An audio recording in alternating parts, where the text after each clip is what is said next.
हरेक व्यक्तिलाई आफ्नो वृत्ति अनुसार हिँड्ने, आफ्नो स्वतन्त्रतामा हिँड्ने ओशोको जो परिकल्पना छ, एउटै घरमा श्रीमान क्रिस्चियन हुनसक्छ, श्रीमती हिन्दू हुनसक्छ, छोरा इस्लाममा जान सक्छ यदि उनीहरूको आफ्नो रुचि छ भने।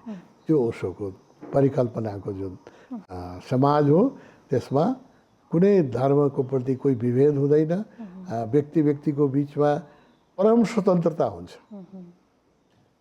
फ्रिडम उसले भनेको छ, Osho is freedom without and.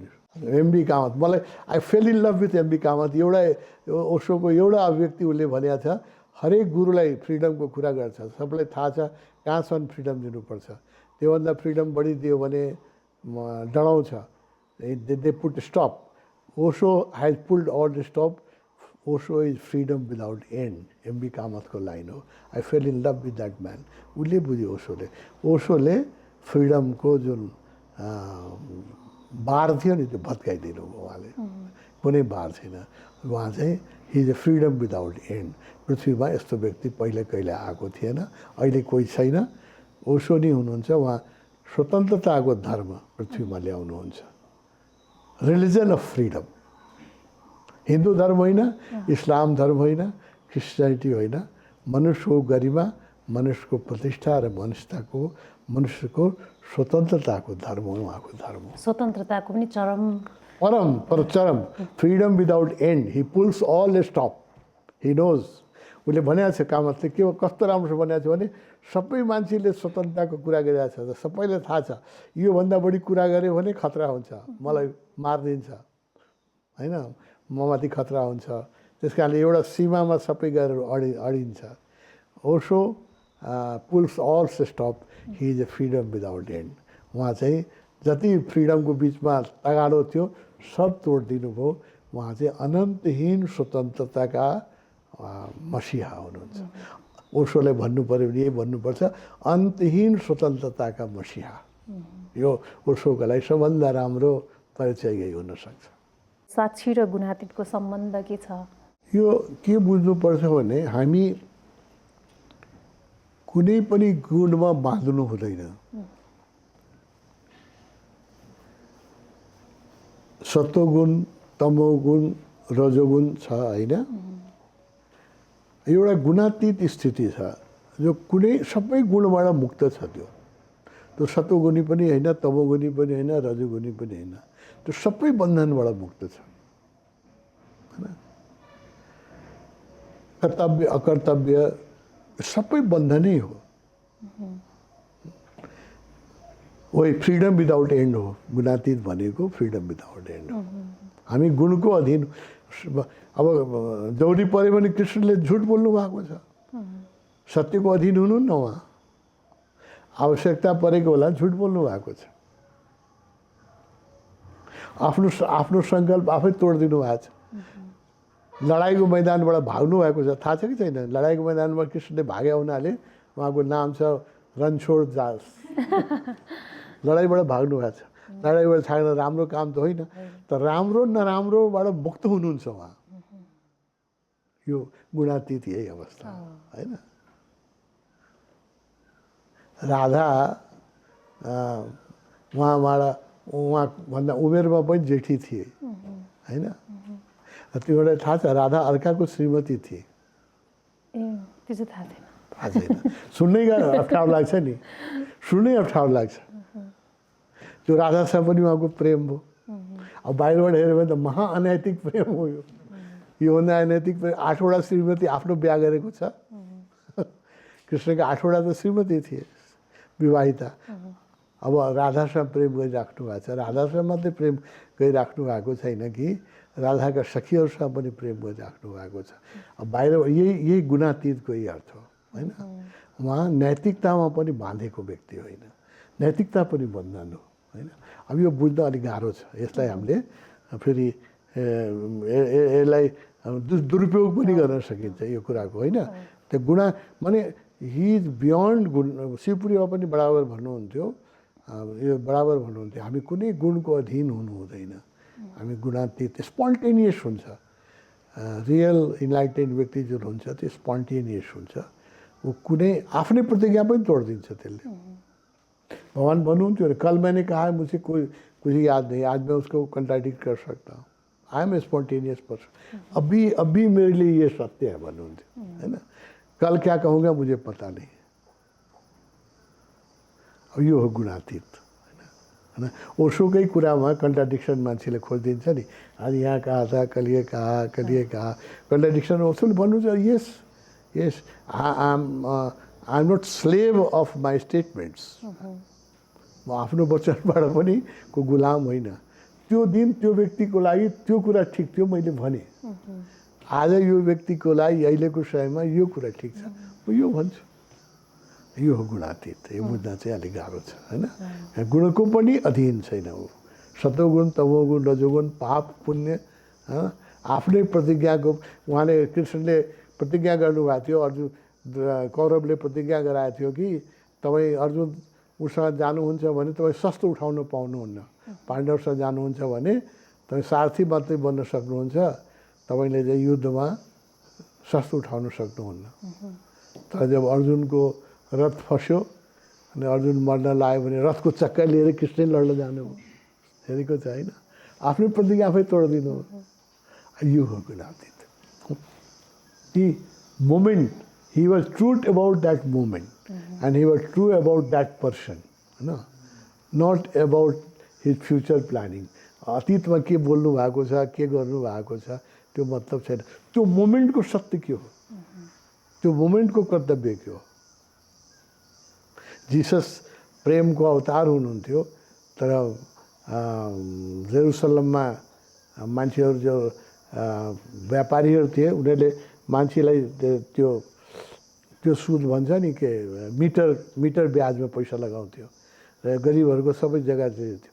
त्यो हेरेर मिटर ब्याजमा लगाउने व्यापारीहरू जेरुसलममा बसिरहेका थियो। जिससलाई यति रिस उठ्यो कि चाबुक लिएर घोडाको चाबुक लिएर सबैलाई पिट्नु हो। प्रेमको अवतार मान्छेले जसले भनिरहेछ कि मेरो एक गालामा कसैले हर्कायो भने अर्को गाला दियो, त्यो मान्छेले चाबुकले किन पिट्नु पर्ने?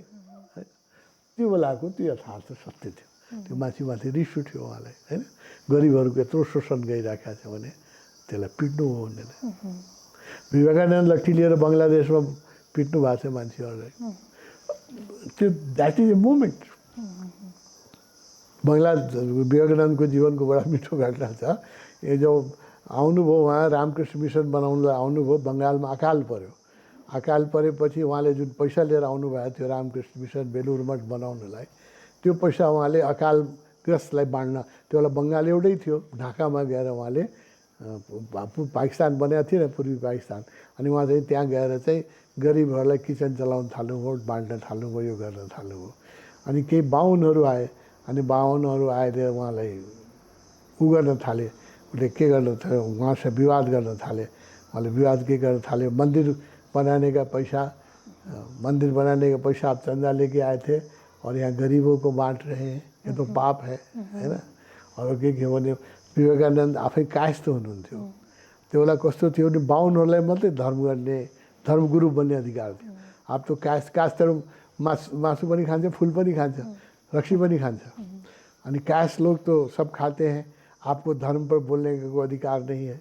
और आप मंदिर का पैसा आप ये भोजनालय बना दिया, मंदिर के पैसा से आप लोगों को खिला रहे हैं, ये पाप कर रहे हैं भने विवेकानन्द जी उठ्यो, लट्ठी लिएर पिट्न थाल्यो। के भाग्यो बाहुनहरू होइन, पिट्दै अब त्यो बेलाको धर्म हो त्यो होइन। पिट्नु हुँदैन, ठिक छ, त्यो बेलाको धर्म त्यही हो। सो द्याट त्यो हो गुणातीत अवस्था।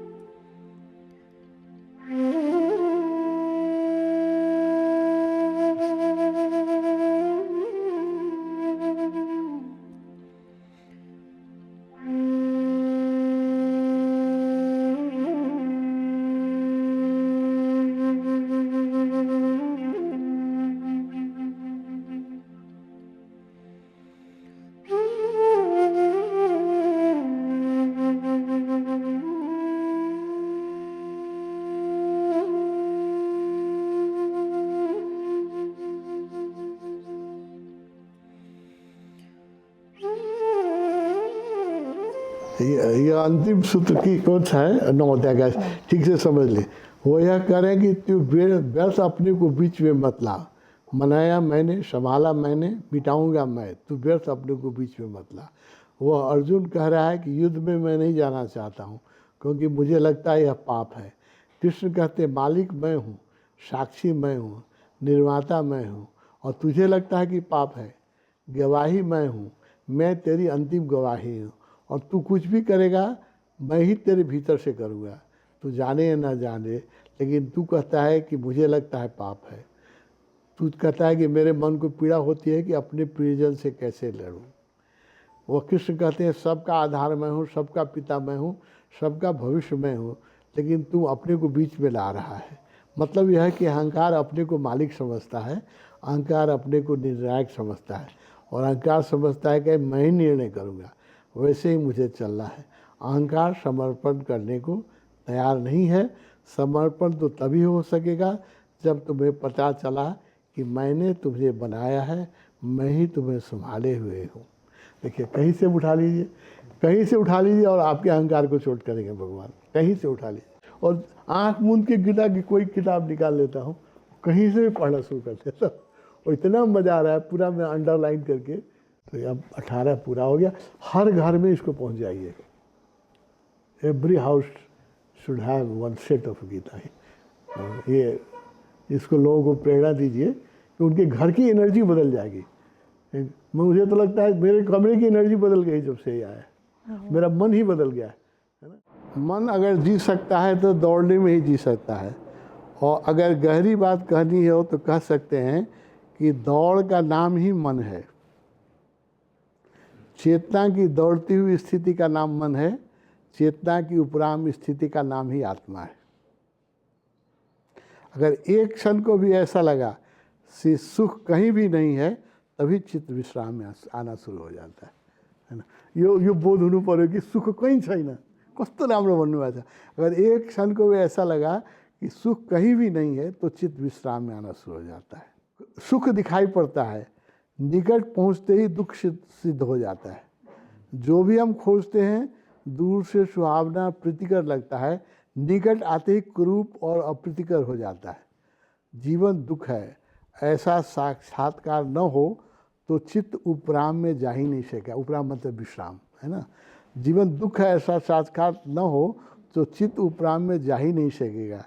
ऐसा साक्षात्कार हुआ चित्त की दौड़ अपने आप ही खो जाती है। बस के भनौँ, कति तारिफ गऱ्यो, तो तारिफ गरे वही छैन।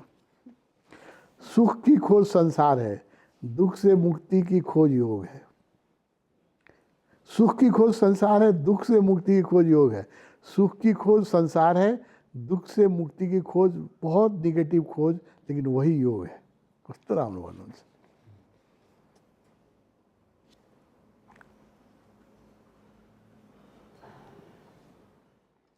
घर में अगर आग लगी है, इसकी प्रतीति हो गई, हाँ प्रतीति न हो तो बात अलग है, तब आग लगी न लगी बराबर है। घर में आग लगी है, इसकी प्रतीति उपाय बन जाती है। आप छलांग लगाकर बाहर हो जाएंगे, खिड़की से कूद सकते हैं, दरवाजे से निकल सकते हैं, छत से कूद सकते हैं। यह प्रतीति उपाय खोज लेगी। जैसे ही ये प्रतीति हुई कि घर में आग लगी है, आपकी पूरी चेतना संलग्न हो जाएगी, उपाय खोज लेगी। अगर ठीक से समझाया जाए तो इस बात का साक्षात्कार कि घर जल रहा है आपके निकलने का मार्ग बन जाता है। लेकिन हमें लगता ही नहीं कि घर जल रहा है, क्योंकि जिसके घर में आग लगी है वह विधि की बात नहीं पूछता, वह छलांग लगाकर बाहर निकल जाता है। बताने वाले पीछे रह जाते हैं, वो पहले निकल जाता है।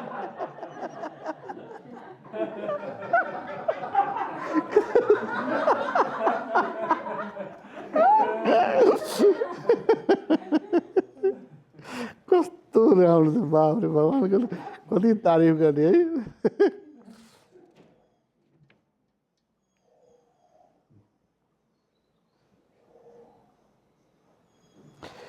और तब पता चलेगा उस क्षण में, जागरूकता के क्षण में पता चलेगा कि सब दुख सुखों की तरह प्रतीत होते हैं, सुख के तरह ही निमंत्रण देते हैं, बाद में दुख की तरफ सिद्ध हो जाते हैं। और यह भी प्रतीति होगी कि सब दुख अपने बुलाए आते हैं, हम ही बुलाते हैं, हम खुद ही उनको बुला कर लाते हैं। कोई दुख बिना बुलाए नहीं आता है, और हम बुलाकर इसलिए लाते हैं कि हमने सोचा था कि सुख है। एक क्षण जब दुख के साथ ऐसे खड़े होकर देखेंगे तो फिर पुनः मालूम पड़ेगा कि जीवन सब दुख है। वस्तु अनुज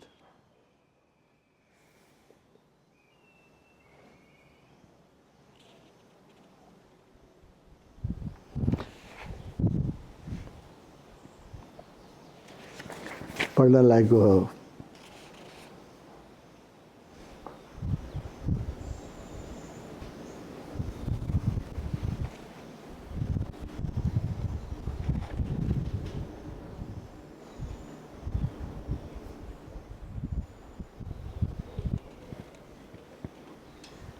इमर्शन एक बहुत बड़ा विद्वान था, तो उससे लोग पूछते थे कि तुम्हारी आयु कितनी है, तो वो कहता था 360 वर्ष। उस 60 वर्ष में मर गया है, लेकिन कहता 360। तो लोग पूछते 360 वर्ष कैसे कहते हो? बोला कि मैंने जितना जिया है उतना लोग 360 वर्ष में भी नहीं जीते।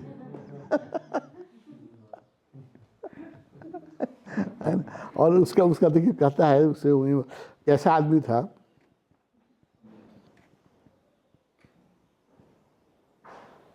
तो आदमी पूछ लगा कि समझ लें कि आप 6 गुना जी लिए, पा क्या लिया है इस 6 गुना में? हम 6 गुना कम जिए तो क्या खो दिया? इमर्शन ने कहा मेरी आंखों में देखो, मुझे देखो, 2 दिन मेरे पास रुक जाओ। वो आदमी 2 दिन इमर्शन के पास रुक गया, फिर उसके पैर छूकर माफ़ी मांगने लगा। भूल हो गई, मैंने आपने पूछा था कि क्या प्यार लिया। आज मैं पहली दफ़ा जीवन में जानकर जा रहा हूँ कि मैंने अपने जीवन सिर्फ गंवाए हैं। 2 दिन उसने देखा इमर्शन की शांति, देखी वह झील जहाँ कोई रिपल की छोटी सी तरंग भी नहीं देखती। देखा 2 दिन इमर्शन के पास बैठ के, उसके पास शीतल हवा चलती रहती है, उसके पास बैठकर जैसे स्नान हो जाता है। देखा इमर्शन के कमरे में, तो सोकर पाया कि सिर्फ इमर्शन के कमरे में सोने से ही भी उसके सपनों का गुणात्मक रूप बदल जाता है, उसकी नींद की क्वालिटी बदल गई। इमर्शन के साथ जंगल में चलकर देखा, जंगल वो नहीं मालूम होता था। उस जंगल में पहले भी निकला था, लेकिन वृक्ष इतने हरे नहीं मालूम पड़े थे, फूल इतने ताज़े नहीं मालूम पड़े थे, और फूल इतने खिले भी नहीं दिखाई पड़े थे, जैसे ना। और पक्षियों का गीत इस तरह सुनाई नहीं पड़ा था जैसा इमर्शन के साथ सुनाई पड़ने लगा। एक शांत आदमी पास है तो दूसरे को भी शांत करने की व्यवस्था जुटा देता है। कस्तो राम्रो भन्नुभएको छ। यही पहिचान हो। यदि हामी ध्यानी छौँ भने हाम्रो नजिकमा अरूलाई पनि शान्ति मिल्नुपर्छ। उसके पास बैठ के आपको आनंद आ गया, इसका मतलब आदमी ठीक है। आनंद आना चाहिए। कस्तो राम्रो व्याख्या भगवानले गर्नुहुन्छ। Enough for today. हस्, आजको कार्यक्रमबाट हामी बिदा लिन्छौँ।